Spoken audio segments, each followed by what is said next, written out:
Hello, I'm Mark Beller, and I'm here to talk to you about information systems used in healthcare. As you might expect, there are many information systems used in healthcare, and there are many data produced by the use of these systems. These data can be rich for use in research. I chose to categorize the information systems in this fashion. We have information systems that are used for general administration, for research administration, clinical operations, clinical care. There are ancillary clinical systems, departmental systems, and data aggregation systems. This drawing is intended to depict many of the information systems that are commonly used in healthcare, organized by the category.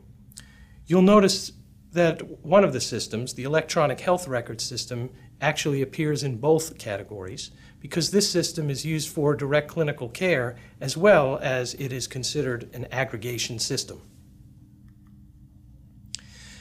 Some of the general administration systems you might encounter are the financial systems like the general ledger, which is responsible for accounting functions such as budget, expenses, financial reporting. Also, there is the procurement and disbursement system used to track accounts payable, accounts receivable with vendors.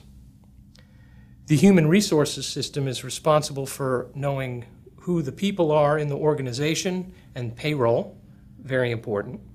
And the time and attendance system is used to track just that, time and attendance for hourly staff. Contract systems are used to manage legal agreements, such as expirations and reminders. And then incident management systems are used by help desks to record customer inquiries and technical issues. In research, we have many administrative systems. A clinical trials management system may be used for tracking the research studies, the protocols, the study contacts, and the study participants. The Institutional Review Board, or IRB system, is used for tracking research studies, protocols, consent forms. Grants management is used to track study sponsor information, and data management systems are used to collect information and for use in reporting. You also might have a biospecimen management system where tissue samples can be used, stored, and tracked for research. So a question, where would data be obtained to assess help desk call volume? And the answer would be in our incident management system, if your organization employs one. Clinical operations systems at their core include perhaps a hospital admitting and registration and billing system, where we track patient stays, insurance billing, what we refer to sometimes as technical charges, and room and bed charges. The physician scheduling and billing system tracks patients' clinic visits and also does billing for physician type of services, which we refer to as professional. There also may be a separate or integrated bed management system which tracks patients' location within the facility. Additional clinical operations systems include staff scheduling, which is used often by nursing, a patient transport and housekeeping services systems, which track tasks that are dispatched and then tracked to completion, a nutrition management system where we track patient meals and their distribution, and a risk management system for self-reporting of incidents and tracking resolution. So, another question, where would we obtain data to assess hospital admissions? And the answer would be in our core hospital admitting registration and billing system.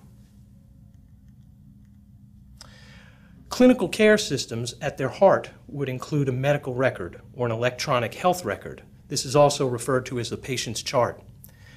This information would include allergies, immunizations, diagnoses, medications, vital signs, procedures, lab test results, interpretive reports, care plans, and many other pieces of information.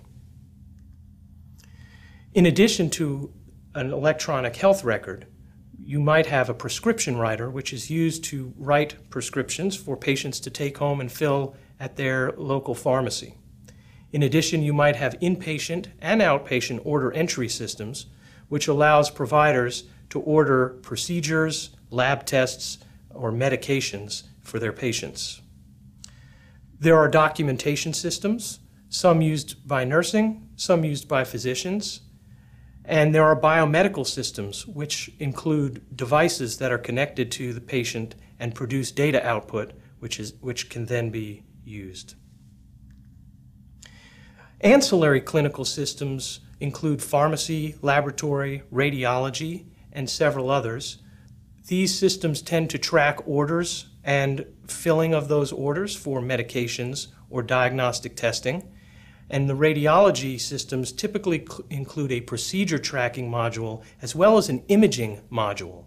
Now, I should point out that the imaging module may be generalized for use across radiology and other services like cardiology, or they may be dedicated for individual applications. In addition, you might have a materials management system, which would track inventory, consumption, and replenishment of those items. And we have departmental systems, which would include things like an emergency department system for tracking patients and documentation, operative services system, which would be used in the OR for scheduling procedures and tracking those procedures and documenting.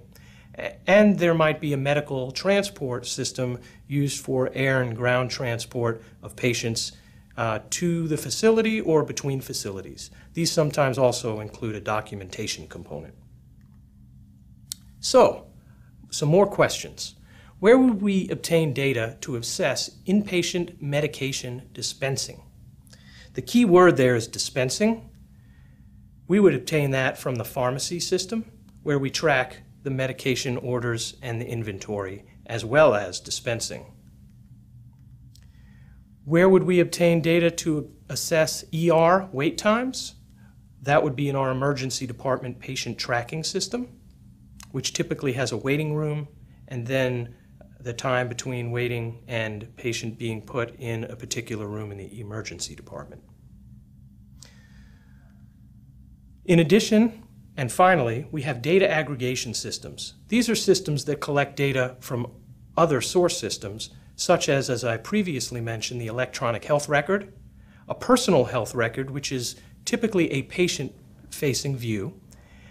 This could also be referred to as a patient portal.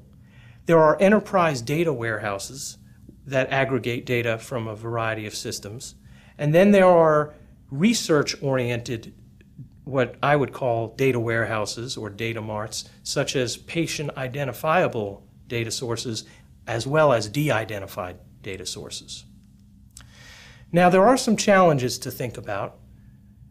Specifically with data aggregation systems, there's magic that happens in between the source systems and the aggregation systems. One of the potential issues is that not all of the data is integrated from a particular system, or not all of the data sources are provided in the enterprise data warehouse. In addition, you have to consider the pros and cons of each potential solution. So for example, obtaining data from the source systems, this data are not integrated with other data, and that integration would have to be performed on your own. In addition, there could be some production impact in obtaining data from the source systems, such as response time based on system resources when you're running such a query. The alternative, obtaining data from the aggregation systems, the content may or may not be complete. Again, as I mentioned, not all systems and not all the data. There also can be time delays in getting the data from the source systems to the aggregation systems, which may or may not be an issue for your purposes, but nightly updates are very typical in this environment. Other potential challenges would include duplicate patient medical record numbers, where the same patient has multiple medical records and could be therefore counted multiple times. This is a common problem in healthcare. that is consistently being addressed, and hopefully the small volume of this occurrence would be negligible in your research. In addition, free text data is often available in the medical record, but it's difficult to query because it's not discrete data. And therefore, there's some techniques like natural language processing, which could be used to remedy that. In addition, there can be different nomenclature used across systems that can make things challenging. Billing diagnosis codes, they can be used to rule out a diagnosis, and therefore cannot necessarily be used to confirm a patient's diagnosis. Prescriptions, they are written, but they may or may not get filled by the patient. And even if they do get filled by the patient, we definitely don't know whether or not they have taken them. And patient location information can be incomplete or inaccurate. There are real-time location systems using RFID or other technology that are improving on our ability to be able to know where a patient was in our facility. And finally, there can be duplicate systems used by different departments. For example, the adult versus pediatric areas of a hospital may have different systems to track cardiology procedures and imaging and that sort of thing. So there might be some challenges there in obtaining a set of data from multiple systems that should be the same but would potentially be different based on different vendors being used. With imaging data, imaging files can be quite large in size, and that takes a while to transfer. And the metadata are usually available in the envelope that the imaging files are contained, but this can be limited and may or may not meet your needs. And finally, and importantly, de-identification of image data can be difficult because often there could be patient-identifiable information within the image itself. So in closing, there are many information systems used to support healthcare. The data produced by these systems is rich for research, and knowing where to find data to answer research questions will help you on your way. Thank you.